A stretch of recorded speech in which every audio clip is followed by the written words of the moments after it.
Data breaches are always in the news, but for every breach headline you read, there's a deeper truth nobody's talking about. Joshua Copeland's new book, Unpopular Opinion, rips the cover off the lies we tell ourselves in cybersecurity and shows us how to rebuild before it's too late. Look, cybersecurity is broken, but it's not broken by hackers or cybercriminals. It's by the defenders, career paths, and the vendors. Today, Josh exposes the myths, the bad habits, and frankly, the bull crap that's holding the industry back. So buckle up, this one might sting. This is Cybercrime Junkies, and now the show.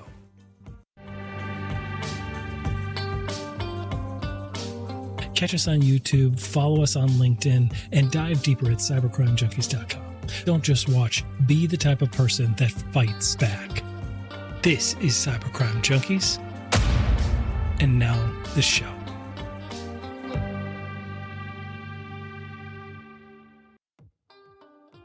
All right, well, welcome everybody to Cybercrime Junkies. I am your host, David Morrow, and today we're joined by Joshua Copeland, a veteran and cybersecurity leader, author of a fantastic new book called Unpopular Opinion, Burning Down the Bullshit to Rebuild Cybersecurity. And someone who's spent decades in the trenches, protecting everything from federal systems to Fortune 500 enterprises. He's known for telling hard truths most people in this industry are afraid to say out loud. And today he's here to do just that. Josh, welcome to the studio, my friend. Thanks for having me. It's always a pleasure to be here talking with you. Great. So tell us about the book. What drove you to see the need to kind of explain some of these things? So I'll say that the journey kind of started about 4 years ago. You know, I was on LinkedIn and seeing a lot of the, what I call self-licking ice cream cone of everything's awesome in cybersecurity. Yep. And while I think cybersecurity is amazing and a great field to be in, we have a lot of problems and we have a lot of stuff that needs to kind of get fixed. And we didn't have a lot of folks calling out what was wrong and what we need to fix. So instead of being a passive person just sitting going, you know, someone should say this, I decided, well, I'll start, giving my thoughts and opinions based off of, my now almost 30 years experience in cybersecurity. And it really just started with me doing some pretty basic rants about the things I thought that need to be fixed. I had people over the course of the last 4 years say, you should really turn this into a book. And I always said, no. Nobody's going to read that. Nobody's going to care. Finally, my wife was like, no, you really need to put this down because you're putting a bunch of good stuff out on LinkedIn, but that goes away eventually. You can't search it. You can't find it. Put it down in something, physical, whether it's a physical book or on your Kindle app that kind of lays it out in a way that makes sense. And I'm like, all right, I'll do that. And spent about a year kind of just going through my thoughts on what I needed to do, what I thought could be valuable to other folks, and where I thought as a industry we should be going. Well, what I love, one of my favorite books is Smart Brevity.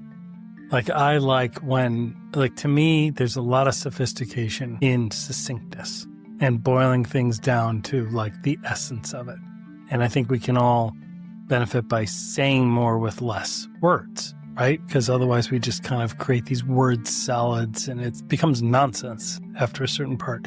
And what I love about your book is you go through some pretty real topics and you have it is just laid out very this is why it matters. Here's the data, right? And here's what we're seeing in the industry. It was a really good read. It really resonated with me. So congratulations. It's available everywhere. We'll have links in the show notes for everyone. So a couple things. You talk about a truth problem. And, I will say that I don't have the same experiences that you have had, obviously. So I didn't know a lot of this stuff, which was really interesting. Some of the stuff, some portions I did know, and I couldn't agree with you more. I got to tell you, you point out some things that are so ingrained in the industry that are real issues, right? And business leaders don't know they're being sold boxes that will cure security, and it's nonsense, right? And it's really, really interesting. So you talk about a truth problem. You say in the book, cybersecurity has a truth problem. And what exactly do you mean by that? Like, what are some of the biggest myths or accepted truths in the industry that you think are the most harmful? So, and really it's not a truth problem by being malicious. It's a truth problem in that we're in a position where we have to sell cybersecurity as something that organizations should do. And we get a lot of pressure to tell the story that senior leadership wants us to tell. So one of the biggest things, I see in the field is things like attestations, a SOC 2 and ISO 27001, those kinds of things. It really depends on the quality of the auditor you have, depends on how well you maintain those controls through the periods that you're not being actively audited. So just because I have a, SOC 2 type 2 audit doesn't mean that that's a true attestation of my security posture. It says on this date and time, based off of this particular auditor's viewpoint, which I've seen really, really great auditors, and I've seen really bad auditors where you see a SOC 2 from them and you go, maybe I'm not going to use that vendor because I know the quality of their audit reports. So it's not really one of those things where, yes, I'm telling you we have a SOC 2, but is it a quality SOC 2? Is it something I'm going to stand by and say, I put my professional name against the quality of this report? And we have a lot of people who are afraid to say, no, this is not the level we need. We need to go more in depth beyond what this says, because we look at security as we've met the minimum compliance requirements for our industry, whether it's a Sonsbury-Oxley, whether it's a SOC 2 because you're a service provider, an ISO 27001 because you're providing some kind of services, or you're a publicly traded company and you have to file your SEC reports. We kind of look at that compliance as this is good. And the real answer is just because the way threats evolve, anything that's compliance-based is going to be 5 to 10 years behind what the actual threat level is. Absolutely. So yes, I'm secure per the standard, but am I really secure compared to where I need to be? So I think that's where the truth telling comes in, where I can tell you that I meet the compliance standards, but where am I truly beyond that in my security story? And it goes back to the same things with things like certifications. I was just about to say, can that same observation and analogy be applied to certifications? They're like a necessary evil. We need to know somebody's at a certain level, but that doesn't mean that they're ready to manage a SOC or even work in a SOC yet, right? They know that information at that time and date. Is that Absolutely. fair? Yeah. Yeah. And I can give you tons of examples. I was interviewing a candidate who had a CISP and a master's degree in information assurance with a focus on health. And I asked what I consider a fairly standard question. Tell me a cybersecurity regulation framework or requirement that you know and how the job that you're interviewing for would apply that to that role. Not anything high level. It should be a fairly softball question, very wide open. And this is a person who has CISP and a master's degree in information assurance with a focus on health. And I kind of got a blank stare, and they couldn't spit out simple things like HIPAA or high tech. You'd think that they would know that right off the top because their master's degree had a focus in health. They have a CISP. 26% of the CISP is regulations, laws, frameworks, standards.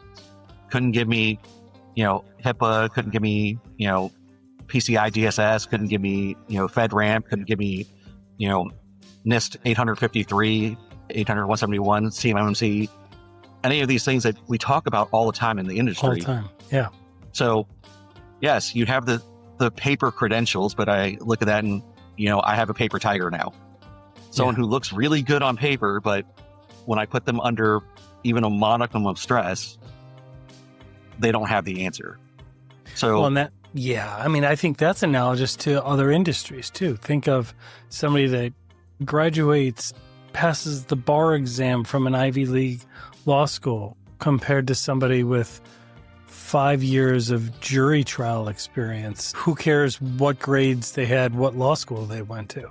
Like, which one do you feel more comfortable representing you? Like, the more experienced person, the person that gets it, right? Like, that understands the war of it.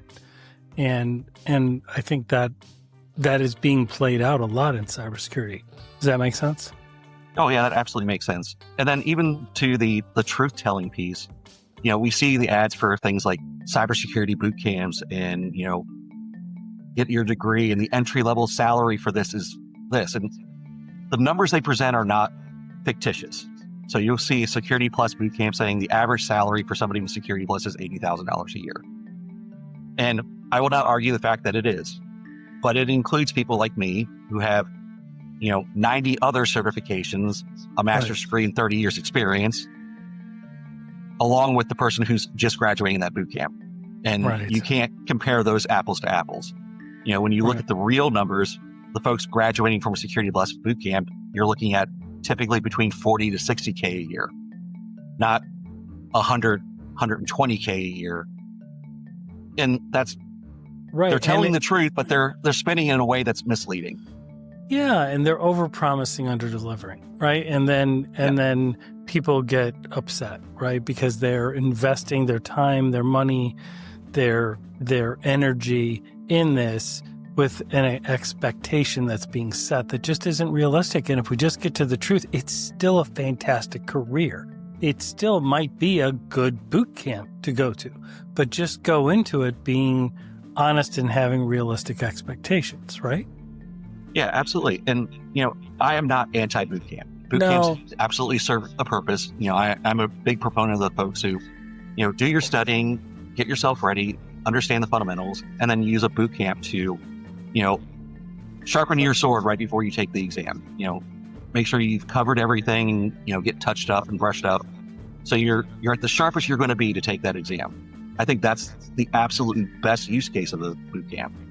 Now, if you're going to, whole intent is that I walk in with little to no knowledge and I spend 4 days being fire hosed with information to, brain dump that on a test on Friday and then flush it all on Saturday. That's no value to anybody. It's not a value to you. It's not a value to your prospective organizations that you're going to be a member of. You've spent money and now you have a piece of paper that says stuff that you don't really know. Right. If somebody is younger, let's say 25 to 30, they have graduated college in an unrelated field, but they have a passion for entering into cybersecurity. They go and they take let's say the Security Plus exam. They pass that, but they don't have any hands-on training in a SIEM tool or working in a SOC or things like that. Are there paths that they can take to learn? Is there a home lab they can create? Is there boot camps or I guess my question is what ideas could you share to a younger you or to these people that reach out to us sometimes? And I'm not a career counselor and I don't work in a SOC. I just do the business aspect of it, right? Myself. So I want to help them. I just don't know how is my point. Yeah. And that's a great and fair question. There are great paths that are out there, particularly for career changers. There are several organizations that are doing apprenticeship programs where you can truly get in and they'll do legitimate education, get you trained, and then get you placed with an organization. Oh, that's so great. You can like, actually what are start some of the things. names of those? Like just generally anything, not that you're endorsing them, just ideas, things that you've heard. I'll give you two. I'll endorse both of them. You can put me on record as that. That's great. Cyber Warrior, it's based out of Boston, and then Cyber Up, based out of Missouri. Yeah, both top-tier organizations that produce high-quality candidates and do a really good job at getting folks placed into the field. And when they get on the job, they actually know what they're doing. It's not a boot camp. This is a months-long process where they're truly ingrained into the material. Other opportunities is, there are tons and tons of nonprofits in your local area, ranging from anything that you have a passion for. And every one of them is budget constrained and looking for help in cybersecurity. If you're willing to go put in some time and effort to do some pro bono work for a nonprofit, those are great opportunities to. That's a great idea. One, it helps your community. Pick one that you're passionate about. If you're really passionate about dog rescue, there are tons of dog rescues that are out there. If you're passionate about children charities, there are tons of children's charities out there. Pick what you're passionate about and help them be better at their cybersecurity, because ultimately they're probably raising funds. There's lots of things that you can help them with from a cybersecurity perspective. And that gives you that real hands-on keyboard in a real operating environment that you can dump on your resume and say, yes, I did this. It doesn't matter that you didn't get paid for it. It's legitimate work. And then to your point, home labs, lots of vendors offer free training on their tools, particularly SIEM SOARs, EDRs, provide a plethora of different training opportunities. Get in and do those things. The more you kind of get hands-on with the things, the better you're going to be in an interview, because we're going to ask you questions. And it's less about which tool you know, because but how they it doesn't work. really matter. It's about how they work, how they integrate into different systems. What's their real role, right? Because when I think about all those different platforms, it's really about visibility, right? Being able to spot anomalies and see things, but they all cover different things. Some cover the endpoints, some cover the Microsoft 365 suite, some cover the entire tech stack, some orchestrate it all. You need to understand the context in which you're threat hunting and how to threat hunt, how to build those cases and look at that behavior, right? I mean, that's what it seems like. And the thought process behind it is tool agnostic. Right. Building out how you would use a tool is not necessarily dependent on the tool. Whether I'm using Splunk or I'm using FortiSIEM or I'm using Devo, each one of those is going to operate in a wildly different manner, but they all do the same end product, and you're going to get the same kind of results, which require you to have the same analytical thought process. So if I know that you can operate we'll say a Splunk, and we're a Azure Sentinel shop, it's going to take you a little bit of time for upskilling on that particular platform, but I already know that you know how to do the actual function. It's a different flavor, right? Like it's not night and day. It's just a different nuances. Some might have different modules and be able to see telemetry differently, but it's not going to be that foreign in general, right? Right. And it's no different than other things like programming. You can be a programmer in one language, and if you understand how to program, the upskill to learn another language is not insurmountable and is generally fairly quick. Oh, and I think that's in any field. Even salespeople, when they leave an organization, start a new one, they might be a Salesforce shop, and now they're over at HubSpot, right? And they're at a shop, they have to learn HubSpot. Like, there's modules, there's trainings, there's a billion videos for you to learn. Like, just learn along the way and just, embrace it, absorb it, be a sponge. And even outside of vendors, LinkedIn and YouTube are fantastic. LinkedIn there's a is YouTube video for anything that you want. There are YouTube thousands of professionals on LinkedIn that will happily, book out 30 minutes and chat with you on, what they're doing. Like, if you're interested in a role, go on LinkedIn, find folks that are doing that type of role, and just ask them for 30 minutes of time just to talk, what their career is. I will absolutely wager to say at least 25% of them will go, yeah, sure, I'll give you 25 minutes, give you 30 minutes, and just chat with you. Right. Because ultimately, we all want the field to grow. Right. We want to be able to retire at some point and not wake up at 3 o'clock in the morning when my phone goes off because something bad has happened. I want someone to replace me at some point. And the only way I can do that and sleep well at night is by growing that next generation. And having those conversations is how we do that. Yeah, absolutely. So you talk about burning down the bull crap to rebuild cybersecurity. What needs to be burned down? Like, I get what you mean with the rebuilding part, but what are the parts that need to be burned down? And kind of, I know it's not like a revolutionary, like in the streets burning down, but you're saying like some of these systems, some of these things just need to start over, right? Because they've kind of morphed and decayed in a sense, right? Yeah.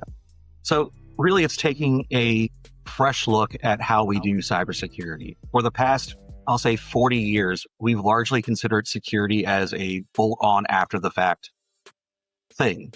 We build stuff, then we go, oh, crap, we need security. So flipping that on its end, really embracing, the term is DevSecOps. I think it should be SecDevOps.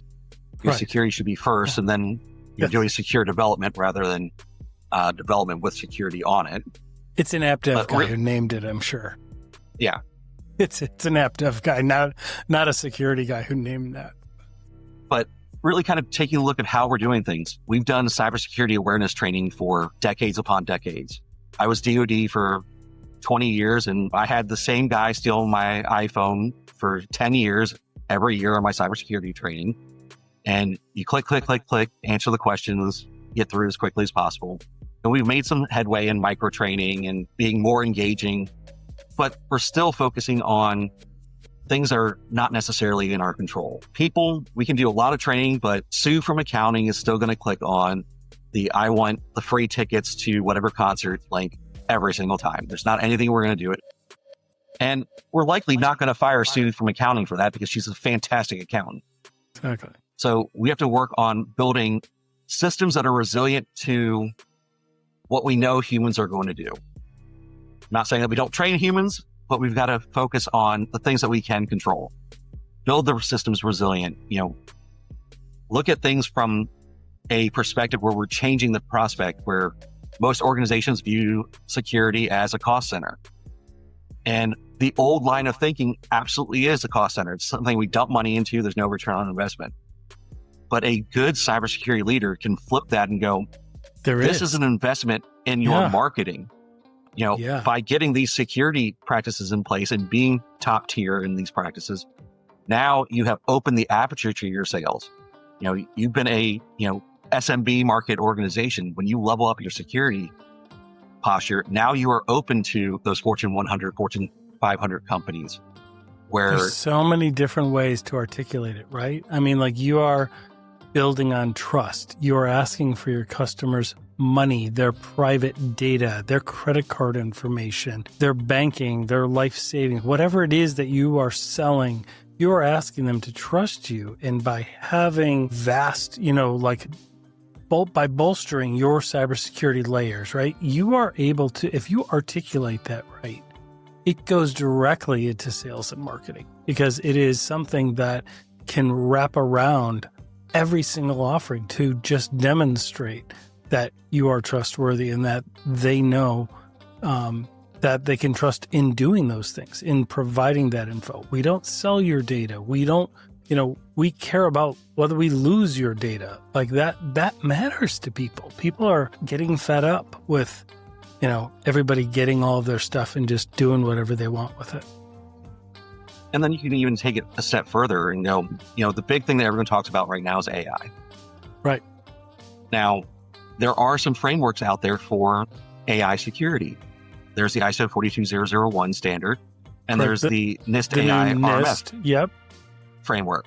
That came out a couple years ago. You can look at that and go one of two things. You can say, as an organization, I'm just going to wait until it's more mature and everyone else has it, and then it becomes table stakes. There's no return on investment in doing it. Or you can be a leader in your field, get that onboarded, get it implemented, and now that's a sales differentiator between you and your peers, saying, yes, not only are we doing all the things everyone else is already doing, and consider that just straight table stakes like a SOC 2 or an ISO 27001, but we're also doing this AI framework that's on top of that to make us more secure. We're going above and beyond our peers, and that investment has a much better return on investment when everyone else isn't doing it, and it's not table stakes anymore. Absolutely. Well, and AI, I think AI training and AI awareness and the proper use of prompting has to be integrated into traditional cybersecurity awareness, because there's organizations out there that haven't developed or enforced valid AI policies, right? They're not using compliant AI platforms or secure ones with a BAA or ones with the right data centers, with controlled access, things like that. And then even once that's done, we still have users that are stressed out, that are uploading sensitive information, asking AI generatively to summarize it and stuff. And they can't do that still, but they can do it if they anonymize it. They do it right. Stay with us. We'll be right back. Most business leaders have a fatal flaw which results in their growth being interrupted or stopped terminally. They ignore the mountain they're about to crash into, distracted by the focus on revenue growth. Until it's too late. Don't become another fatal business statistic. Keep your cybersecurity modern so you can grow without interruption. Stay competitive. Get NetGain. Stay focused on your growth and funding. While NetGain keeps your technology always available with expert-level cybersecurity services to stop breaches in their tracks, all at a fraction of the cost of managing it yourself.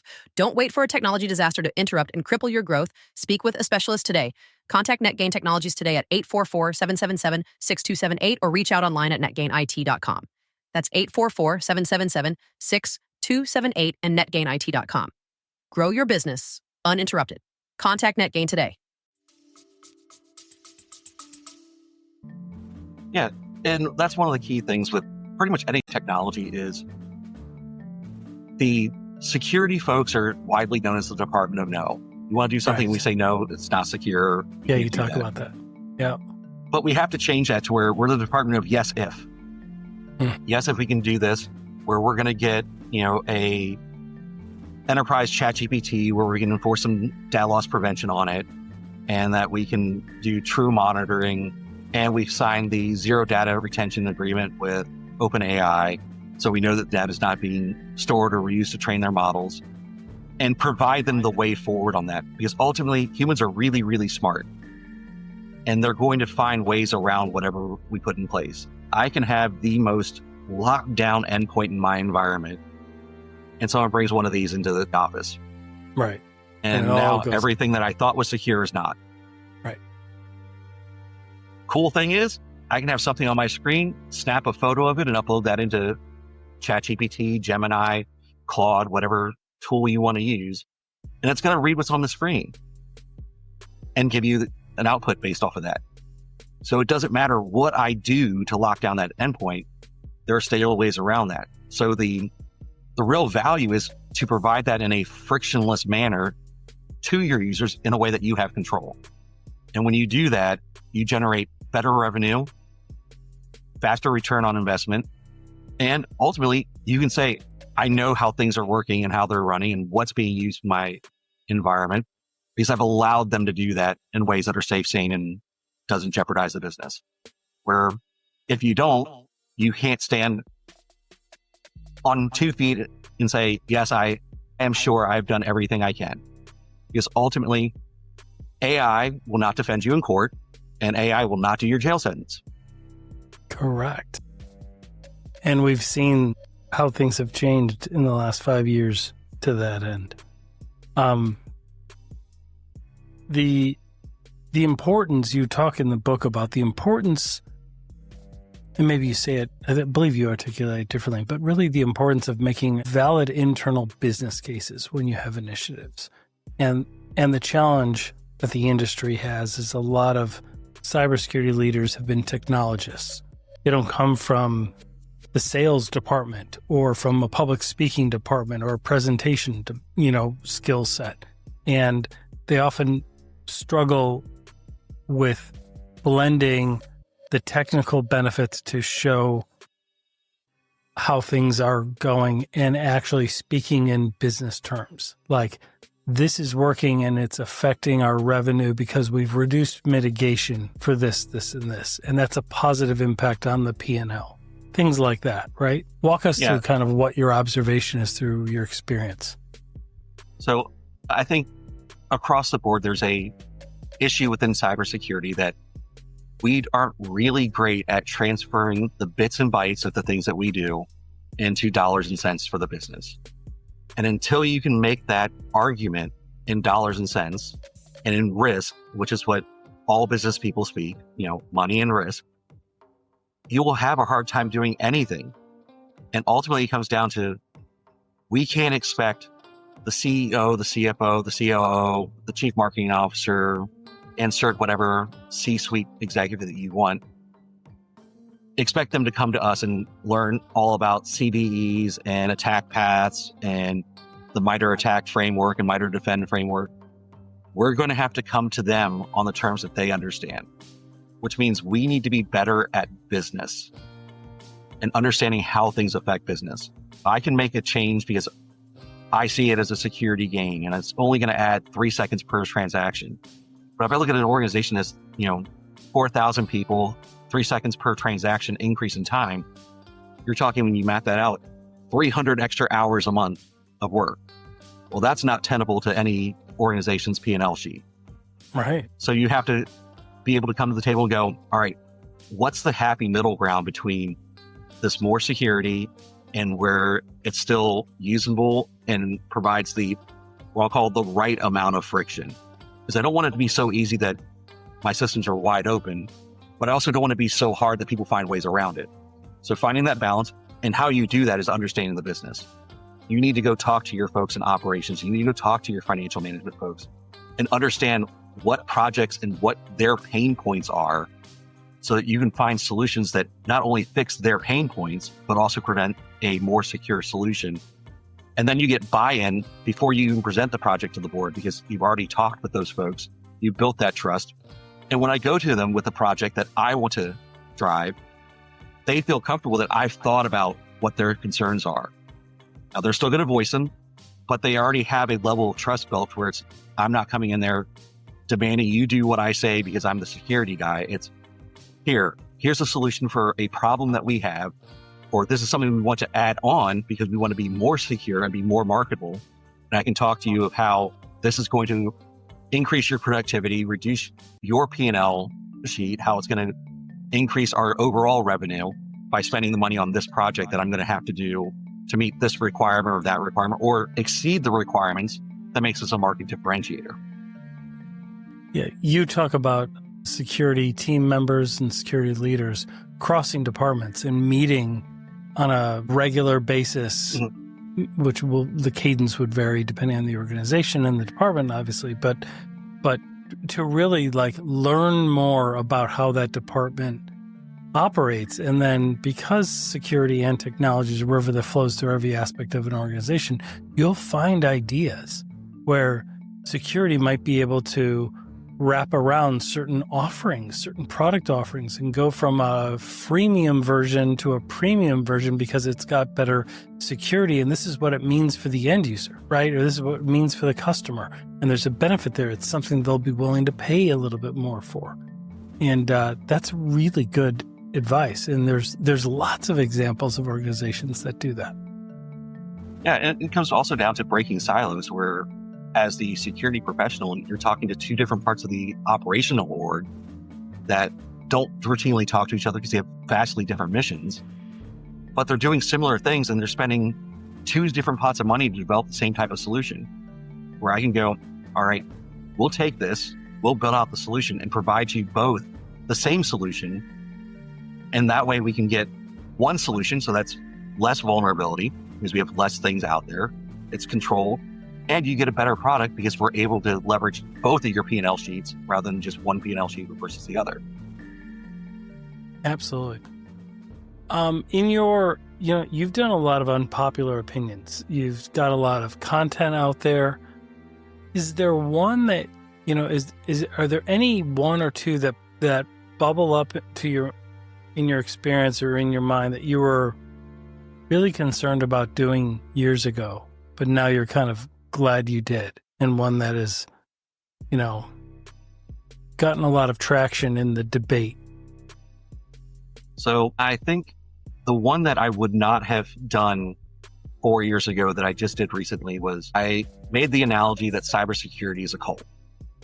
It's a cult. And I did some comparisons where, we have all these frameworks and regulations and they become our scriptures, and we have our high priest who browbeat us that you will go do these things, and we cling to them in ways that just don't necessarily make sense to our business, because that's just what we're told to do. You have to follow this guidance to the letter, and it takes the critical thinking out of our role in cybersecurity. If those things were truly as great as some folks lead them to believe, and I'm a firm believer that cybersecurity frameworks, whether it's NIST, whether it's an ISO, whether it's a CIS benchmark, are really, really good things to have. They give you a great starting point. But you have to understand your business to know sometimes this doesn't apply to my organization because I have these 3 mitigating controls around it. And maybe, am I going to spend $200,000 to protect a $1,000 asset? Probably not. But if I stick straight to the frameworks, you're going to have those things. And that generated a lot of kind of churn, both positive and negative within the market, just because we as an organization look at those and kind of do hold those things as this is the benchmark, this is what we should be doing. Like self-evident truths.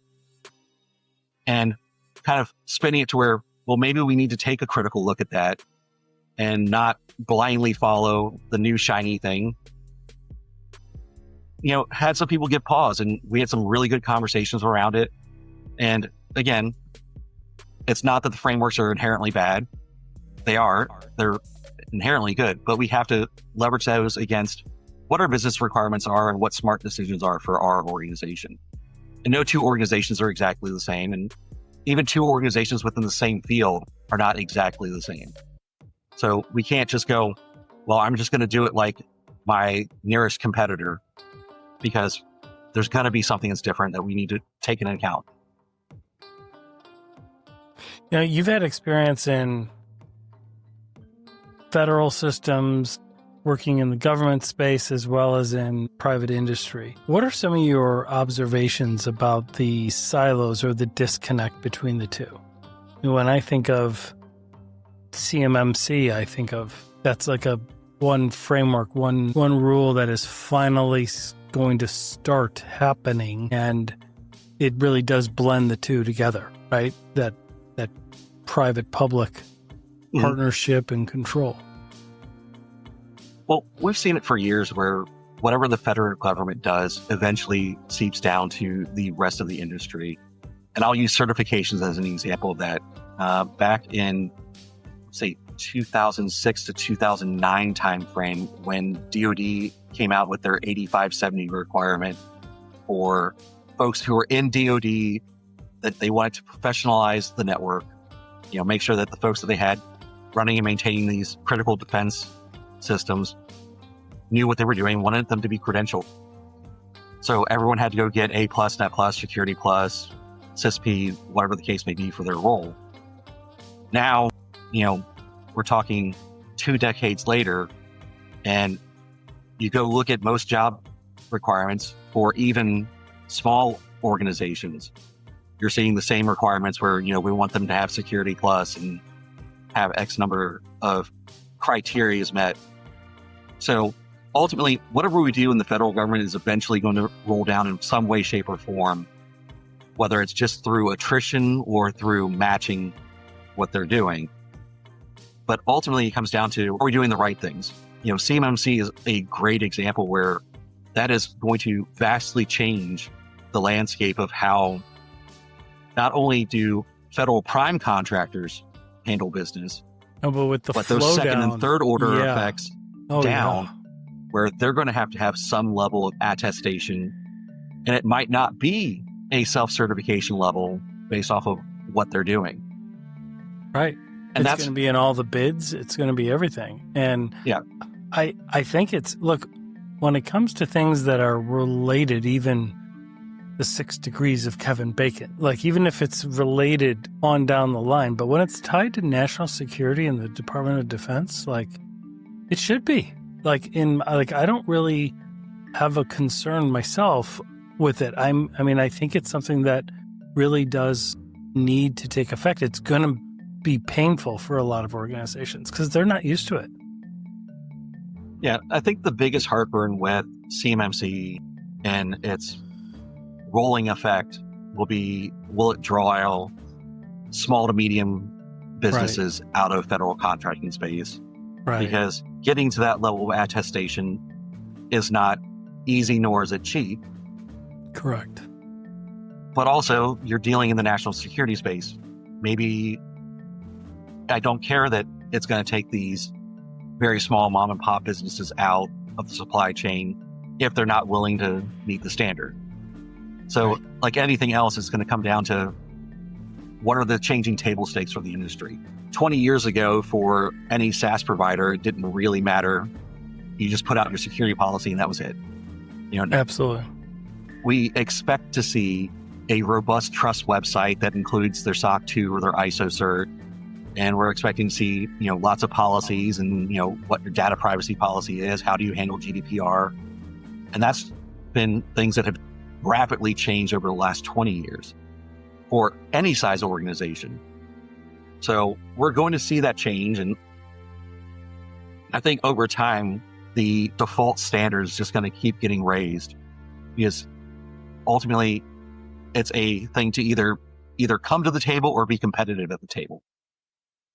Absolutely. You address risks of shadow AI. We touched on it a little bit earlier, but what is, one emerging threat that you believe is severely underestimated? Particularly shadow AI, it's your proprietary data being used in a learning model that then gets published somewhere else, whether it's to a competitor or to the free market. And in turn, you have now lost critical intellectual property that would be detrimental to your business. And it's very, very concerning for organizations that are building software products, building SaaS products, where your code is your money. That's the thing that you're making your dollars and cents off of. So protecting that should be kind of a first order priority, because that's your family jewels, the things that really matter. But if you're just dumping code into Claude for it to go do cleanup or do code review, do we really know that that's not being stored someplace else? Do you have the agreements in place? Are they using the corporate one instead of just their personal one that, absolutely doesn't have those requirements in place? How are we going to secure things around that if you don't know they're using it? And if you know they're using it, they're not using the right one. And that's really important. And I think that so many organizations have just been tinkering with generative AI, and they haven't really gone forward and created policies and actually executed on them and found secure ways of doing it, right? And then provided prompt training. I think that's going to be pretty standard pretty soon. Like when I look, if I'm reading tea leaves looking in the future, I'm like, prompt training is going to be part of or separate, but required annually, if not quarterly, in terms of security brand awareness training. I think everybody needs to know how to prompt correctly at this point. You're absolutely right. We at my organization just implemented not only a mandatory AI training that says, here are the things that you can do, here are the things that you need permission to do, here are things that you absolutely can't do that would get you fired if you do this. But as a follow-on to that, we actually provided prompt engineering training. Because, folks keep saying AI is going to come for your job. Like, it is, but it isn't. What it's going to do is it's going to change fundamentally how jobs are done. It's no different than, robots in manufacturing. Right. 70 years ago when automotive manufacturing robots first came out, people were all up in arms saying this is going to, do away with all humans in manufacturing. 2025, we still employ thousands upon thousands of people in automotive manufacturing, working alongside robots. And we've also introduced a whole new field of building and maintaining those robots. Right. Managing them. Like them. Right. You're not just turning the screws or the wrenches. You are managing the device now that does that. And it's a higher skill set. It's a higher pay. It's all those things, right? Everybody's kind of evolving upward. And then ultimately, we always want to keep human in the loop. So we're not going to ever let AI 100%. run completely rampant and do whatever it wants. Have I used AI to check other AI? Absolutely. 100%. But there is still a human in that loop verifying all the things that are in place and that the AIs are doing the things that I want them to do. Because ultimately, it goes back to that someone has to be responsible. And legally, AI cannot be responsible for anything. It's not a person. It doesn't have personhood. Right. It can't be sued. Right. If I'm using it in my environment, I'm not going to sue OpenAI because the AI I taught to do something violated a rule. Yeah. That's not their fault. That's my fault for not programming the prompt properly. Correct. So That's exactly right. giving folks right and left bounds, putting the guardrails in the AIs that you're using, and then giving them appropriate training on how to get prompts to make what you're doing not only get the right result, but do it in the most efficient means possible. Excellent. Well, as we wrap up, let's do a quick lightning round. Give me a short answer to the first thing that comes to your mind. I just have a few questions. All right. What's the biggest buzzword in cybersecurity today that you'd love to ban forever? AI enabled. AI enabled. I love it. I love it. Because if it's plugged in, it now has AI. Right? That's exactly right. Yeah. It's one of those things. I need you to tell me what kind of AI you're using and, describe to me how it's not, regex with more steps. Absolutely. What's the most overrated tool or platform in a SOC today? Is there one? I think the most overrated tool in a SOC would be SIEM and SOAR combined capabilities. Because ultimately, it's really great to have that automation and orchestration piece. Yeah. But you still need someone to figure out what those things are. You still need to spend a lot of time setting it all up. And sometimes it still gets it wrong. Right. Still to constantly be tuning it, right? So automation's great for a lot of things, but sometimes you need to do it in a very methodical method to make sure that you're not going to have unintended consequences.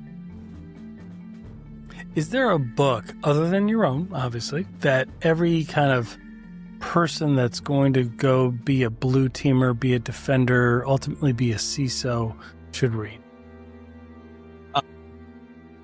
I'll give you two, and they're from different perspectives. One is a book by Nick DeMeo called Cyber Defense.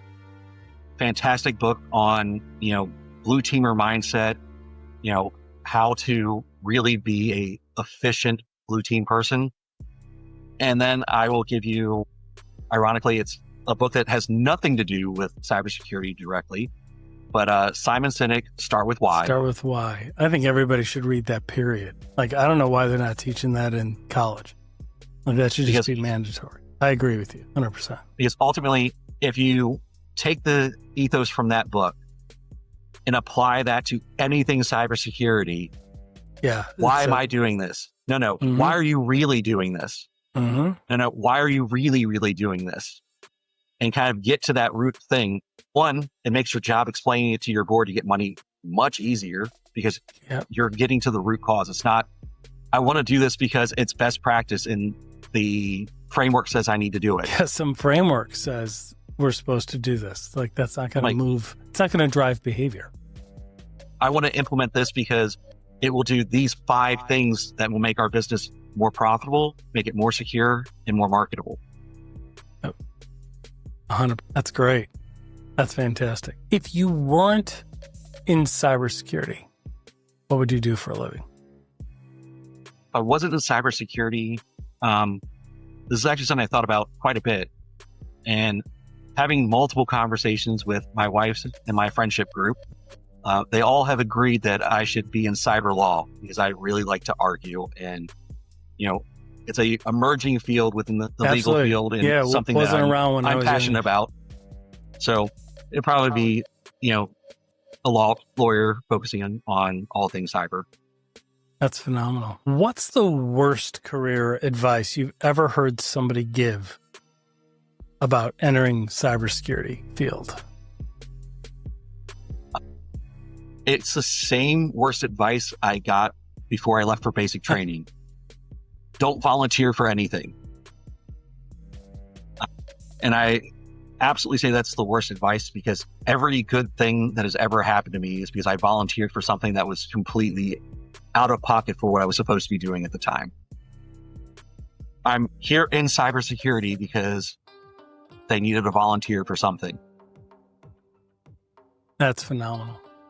Well, sir, thank you so much for your time today. I really appreciate it. Unpopular opinion, everybody. Check it out. I promise you, you will get it. It will resonate with you.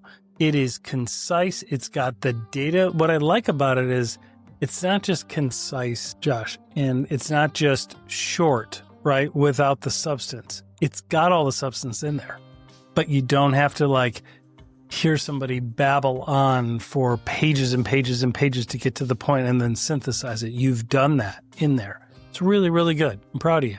That's fantastic.